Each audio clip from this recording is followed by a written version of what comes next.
ఒకసారి ఈ వీడియో చూడండి.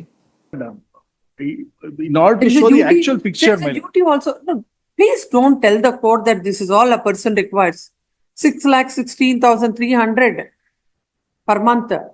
Does anybody spend this much? A single lady for herself?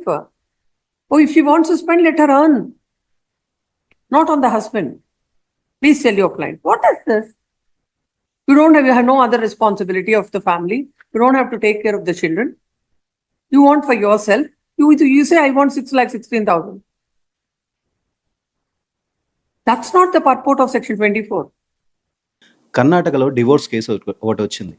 అక్కడ ఒక వింత జరిగింది. ఏంటంటే భార్య భర్తని 6,16,300 అడిగింది ప్రతి నెల ఇవ్వడానికి. అక్కడ లా ప్రకారం ఏముంటుందంటే ఎవరైనా డివోర్స్ కోరుకుంటే భర్త ఏం చేయాలంటే భార్యకి అవసరాలకి డబ్బులు ఇవ్వాలి. అంటే రోజువారీ ఫుడ్ కావచ్చు, కొంచెం ఎప్పుడైనా బట్టలు కావచ్చు, గ్రాసరీస్ ఇవన్నీ ఉంటాయి కదా, రోజువారీ అవసరాలు ఉంటాయి కదా. సో వాటికి కొంచెం డబ్బులు అయితే లా ప్రకారం ఇవ్వాలి. కానీ ఆమె ఏం చేసిందంటే 6,16,300 డిమాండ్ చేసింది. ప్రతి నెల నాకు ఈ అమౌంట్ ఇవ్వాలి, నా ఖర్చులు ఇంతవరకు సరిపోతాయని క్యాల్కులేషన్ చేసి కోర్టుకి అయితే వెళ్ళింది. సో దీనికి జడ్జి గారు, ఆమె కూడా లేడీయే, షాకింగ్ తీర్పు అయితే ఒకటి ఇచ్చింది. ఏంటంటే 6,16,300 ప్రతి నెల ఖర్చు పెడుతున్నావు అంటే ఇది మామూలు విషయం కాదు. సో నువ్వు సంపాదించడం మొదలుపెట్టు, అప్పుడే నీకు తెలుస్తుంది.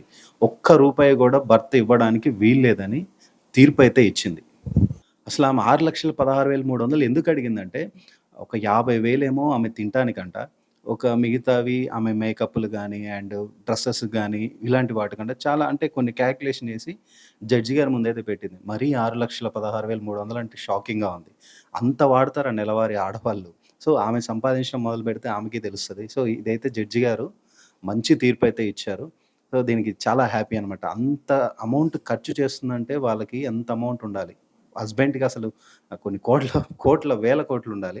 అప్పుడే గాని ఆ నెలవారీ ఖర్చులైతే సరిపోవు. కానీ ఆమె గూడా ఏమంటుందంటే, మా హస్బెండ్ గూడా ఆయన యేసుకునే షర్ట్ గూడా 10,000 ఉంటది అని ఆమె అన్నీ చెప్తుందనమాట. సో అది ఎంతవరకు వాస్తవం అనేది తెలీదు. కానీ జడ్జి గారు మాత్రం ఒక్క రూపాయి గూడా ఇచ్చేది లేదు అని తీర్పయితే ఇచ్చింది. సో ఈ విషయంలో మీరేమంటారు? కామెంట్ జేయండి.